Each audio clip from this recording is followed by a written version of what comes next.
নমস্কার বন্ধুরা, প্রত্যেক দিনের মতো আজকেও আপনাদের সামনে একটি নতুন ভিডিও নিয়ে আসলাম। আজকের ভিডিওতে আমি বলবো ক্লিন বার্ড 40 মিলিগ্রাম ট্যাবলেট নিয়ে। এই ট্যাবলেটটি কিভাবে ব্যবহার করবেন, এর কি ডোজ আছে, এটি কোন কোম্পানি তৈরি করে, এই মেডিসিনটির কোনো বিকল্প মেডিসিন আছে কি না, সব শেষে জেনে নেব এই মেডিসিনটির কিছু পার্শ্ব প্রতিক্রিয়া। তার আগে বলি, এই চ্যানেলে প্রত্যেক দিন মেডিসিন সম্বন্ধীয় তথ্য পাওয়ার জন্য চ্যানেলটি সাবস্ক্রাইব করে রাখবেন। আমার নাম দেবব্রত বসাক, আমার চ্যানেলের নাম দেবা মেডিসিন। তো চলুন ফ্রেন্ড, আজকে কিছু নতুন শিখে নিই। তো ফ্রেন্ড, যে মেডিসিনটা বলছিলাম সেটি হচ্ছে ক্লিন বার্ড 40 মিলিগ্রাম। এটি 10টি ট্যাবলেটের পাতা। মার্কেটে এরকম বিভিন্ন নামে বিভিন্ন কোম্পানির পাওয়া যায়।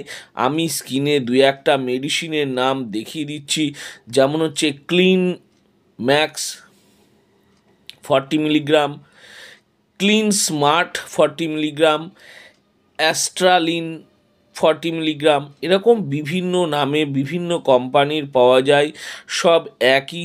সবগুলোর মধ্যেই ক্লিন বুটিরল দেওয়া আছে 40 মিলিগ্রাম। এই উপাদানটা দিয়েই মেডিসিনটি তৈরি করা হয়েছে। এটি হলো একটি রাসায়নিক, যাকে বলা হয় বিটা-2 অ্যাস্ট্রোনার্জিক অ্যাগনিস্ট। এটি ব্যবহার করা হয় শ্বাসকষ্ট, ব্রঙ্কোডাইলেটর এগুলোর জন্য ব্যবহার করা হয়। যদি কোনো পেশেন্টের শ্বাসকষ্ট হচ্ছে এবং ব্রঙ্কোডাইলের সমস্যা আছে, খুসখুসে কাশি আছে, ঠান্ডা আছে, সেই সব পেশেন্টদের ক্ষেত্রে এই ট্যাবলেটটি ব্যবহার করা হয়। এর সাথে বিভিন্ন রকম মেডিসিনও ডাক্তারবাবুরা আলাদাভাবে পেশেন্টের কন্ডিশনের ওপর নির্ভর করে ব্যবহার করে থাকেন। এটি একটি ডিকনজেস্ট্যান্ট, রক্তনালীকে সংকীর্ণ এবং সংকুচিত করে, কনজেশন কমাতে কাজ করে। ব্রঙ্কোডাইলেটর শ্বাসনালীর চারপাশে পেশিগুলোকে শিথিল করতে সাহায্য করে, যার ফলে এটি খুলে যায় এবং পেশেন্টের খুব ভালো কাজ হয়। কিছু কিছু ইউরোপিয়ান দেশে শুধুমাত্র এটি হাঁপানি বা শ্বাসকষ্টের জন্য ব্যবহার করা হয়, কিন্তু আমাদের দেশে এটি বিভিন্ন জায়গায় বিভিন্নভাবে বিভিন্ন রকম পেশেন্টের উপর নির্ভর করে ব্যবহার করে থাকেন।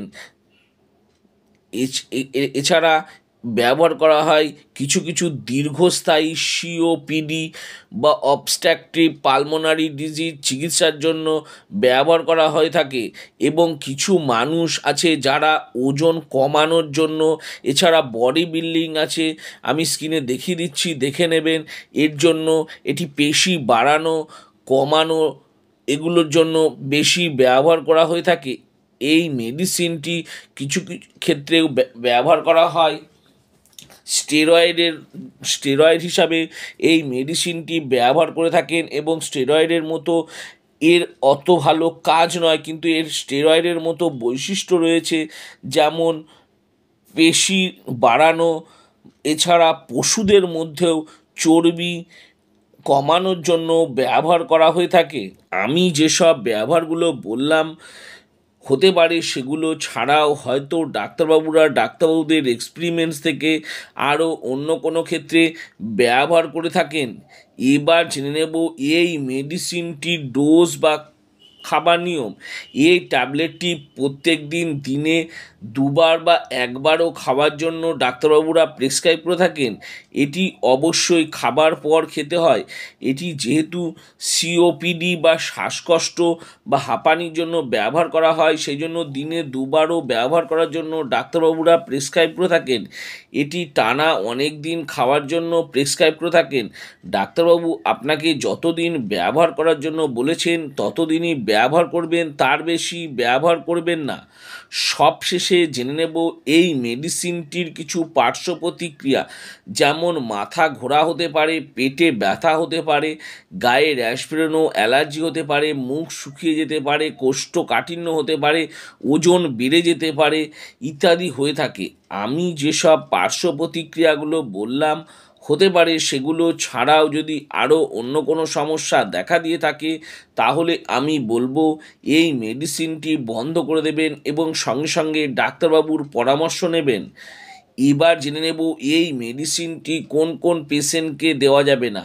যেমন গর্ভবতী মহিলাদের ক্ষেত্রে, বাচ্চাকে বুকের দুধ খাওয়ানো মহিলাদের ক্ষেত্রে, লিভার বা কিডনি সম্বন্ধীয় যদি কোনো সমস্যা থাকে সেই সব পেশেন্টদের ক্ষেত্রে, বা আপনার আগে থেকে কোনো পেডনিসনল ট্যাবলেট বা কোনো স্টেরয়েড মেডিসিন চলছে, তাহলে আমি বলবো এই মেডিসিনটি ব্যবহার করার আগে অবশ্যই ডাক্তারবাবুর পরামর্শ নিয়ে তবে এই ট্যাবলেটটি ব্যবহার করবেন। এই ক্লিন বার্ড 40 মিলিগ্রাম ট্যাবলেট নিয়ে ভালো করে বুঝিয়ে দিলাম। আরও কিছু যদি জানবার থাকে নিচে কমেন্ট বক্সে কমেন্ট করে অবশ্যই জানাবেন, আমি তার উত্তর দেওয়ার চেষ্টা করব। আর আমার এই ছোট্ট ভিডিওটি যদি ভালো লেগে থাকে তাহলে অবশ্যই একটি লাইক করবেন। আর আমার চ্যানেলে যদি নতুন হয়ে থাকেন তো চ্যানেলটি অবশ্যই সাবস্ক্রাইব করে রাখবেন। আর পাশে থাকা বেল আইকনটি বা যে ঘন্টাটি আছে সেটি বাজিয়ে দেবেন, যাতে এরকম নতুন নতুন ভিডিওগুলো নোটিফিকেশনের মাধ্যমে আপনাদের কাছে খুব তাড়াতাড়ি পৌঁছে যায়। তো ফ্রেন্ড, ভিডিওটা আজকে আমি এখানেই শেষ করলাম। ভালো থাকবেন, সুস্থ থাকবেন, দেখা হচ্ছে পরের ভিডিওতে।